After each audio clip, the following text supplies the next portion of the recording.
kami dari kelompok 3. Pada kesempatan kali ini, kami dari kelompok 3 akan memberikan tips atau cara mengatasi stres dalam Assalamualaikum belajar. warahmatullahi wabarakatuh. Halo teman-teman semuanya, bagaimana kabarnya hari ini?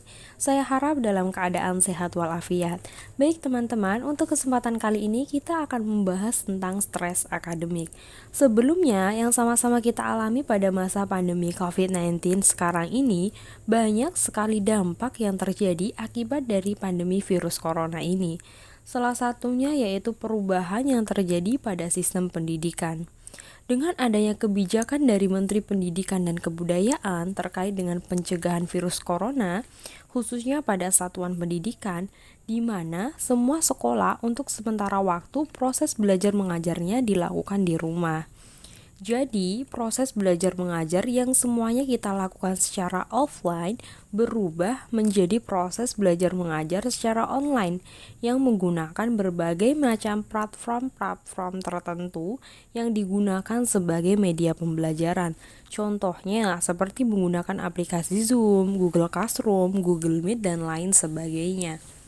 Perubahan yang terjadi tidak menuntut kemungkinan dapat menimbulkan berbagai macam permasalahan belajar yang terjadi pada peserta didik kita. Yang pertama, dapat menimbulkan stres akademik. Kira-kira apa sih yang dimaksud stres akademik? Menurut Olechnik dan Holzhou, stres akademik merupakan respon yang muncul karena terdapatnya ketegangan yang disebabkan oleh tuntutan akademik yang harus dikerjakan oleh individu.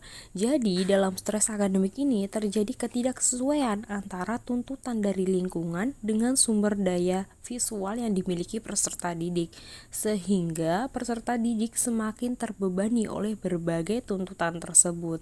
Nah, di sini ada beberapa faktor yang mempengaruhi munculnya stres akademik. Nah, yang pertama, terdapat faktor internal. Nah, di dalam faktor internal terdapat pola pikir, kepribadian, dan keyakinan. Nah, pada pola pikir, seseorang individu yang berpikir dapat menyelesaikan situasi cenderung mengalami stres yang lebih besar. Semakin besar kendali bahwa ia bisa melakukan sesuatu, maka semakin kecil kemungkinan stres yang akan dialaminya. Yang kedua, kepribadian. Dalam kepribadian, peserta didik dapat menentukan sikap toleransinya terhadap stres. Tingkat stres peserta didik yang optimis biasanya lebih kecil dibandingkan dengan yang sifatnya pesimis. Yang ketiga, keyakinan. Di dalam keyakinan, terdapat diri memainkan peranan penting dalam menginterpretasikan situasi-situasi di sekitar individu. Penilaian yang diyakini peserta didik dapat mengubah pola pikirnya terhadap sesuatu hal, bahkan dalam jangka panjang dapat membawa stres secara psikologis. Faktor yang kedua yaitu faktor eksternal. Nah, terdapat di dalam faktor eksternal ini yang pertama, pelajaran yang padat. Yang kedua, tingginya tekanan untuk berprestasi. Yang ketiga, itu dorongan status sosial. Adapun terdapat beberapa gejala-gejala stres akademik. Nah, yang pertama bisa kita lihat dari gejala emosinya. Peserta didik yang biasanya mengalami stres akademik ini secara emosional dikendalikan dengan rasa gelisah, cemas, sedih, depresi karena tuntutan akademik tadi, dan mereka merasa harga dirinya itu menurun atau merasa tidak mampu untuk melaksanakan tuntutan dari pendidikan. Yang kedua, kita bisa lihat dari gejala fisik. Pada gejala fisik ini ditandai dengan rasa sakit kepala, susah tidur, sakit punggung, diare, lelah, atau kehilangan energi untuk belajar. Nah, yang ketiga itu ada gejala perilaku. Nah, ini ditunjukkan oleh peserta didik yang mengalami stres akademik seperti dahinya berkerut, tindakannya agresif, kecenderungan menyendiri, ceroboh, melamun, berjalan mondar-mandir, bahkan perilaku sosial yang berubah. Semoga dari gejala-gejala stres tadi kita semua bisa lebih aware terhadap munculnya tanda-tanda stres tersebut. Dari beberapa faktor munculnya stres akademik tadi, di sini terdapat beberapa dampak negatif yang akan dimunculkan akibat dari stres akademik ini. Nah, yang pertama, dapat menurunkan prestasi. Yang kedua, munculnya beberapa penyakit. Dan yang ketiga, dampak jangka panjang. Nah, cukup mengerikan bukan? Dampak negatif kemungkinan yang akan ditimbulkan dari stres akademik ini. Akan tetapi jangan khawatir ya, kita punya banyak cara untuk mengatasi terjadinya stres akademik tersebut. Yuk, mari kita simak penjelasannya. Memiliki beberapa cara untuk mengatasi stres akademik.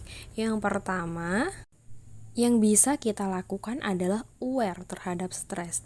Sebaiknya kita mengenali situasi stresnya agar tidak berlarut dalam stres berkepanjangan.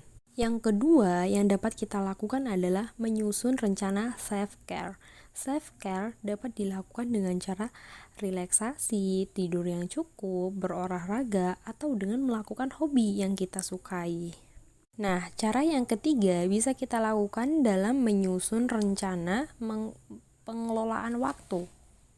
Dengan menentukan prioritas kita, maka akan membantu nantinya menjaga perasaan tertekan dari stres tersebut. Yang keempat, buat jadwal kegiatan agar kegiatan Anda dapat tersusun dan terselesaikan secara teratur. Selanjutnya, dengan berbagi dan bekerja sama. Beban pikiran menghadapi suatu permasalahan akan dapat berkurang, seperti men-share suatu permasalahan yang kita alami kepada teman dekat agar dapat mengurangi beban pikiran. Yang keenam, carilah motivasi baik itu berasal dari sosial, lingkungan, keluarga, ataupun role model yang membuat kita terinspirasi. Nah, cara yang terakhir itu adalah cara mencari tempat atau mana yang membuat kita itu merasa nyaman dan rileks. Karena dengan perasaan nyaman sangat membantu kita agar kita tidak mudah jenuh, terhindar dari keadaan yang membuat kita itu menjadi stres. Baik teman-teman, itulah tadi penjelasan terkait dengan stres akademik yang dapat saya sampaikan. Semoga teman-teman bisa dapat memahami materi yang telah saya sampaikan dengan selalu tetap semangat dalam mengikuti proses pembelajaran. Saya ucapkan terima kasih atas perhatian teman-teman semua. Wassalamualaikum warahmatullahi wabarakatuh.